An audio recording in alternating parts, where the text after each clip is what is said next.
This is what I do when I work as a sound designer for animation. The first things that come to mind are obviously the thunder and the lightning.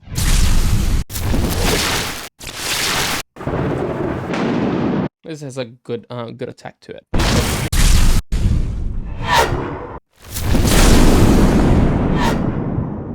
This one here.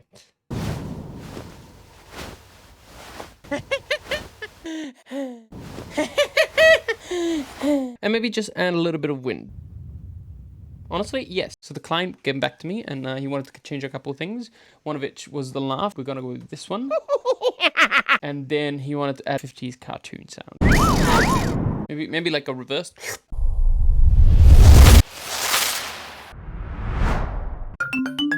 And here is the final result.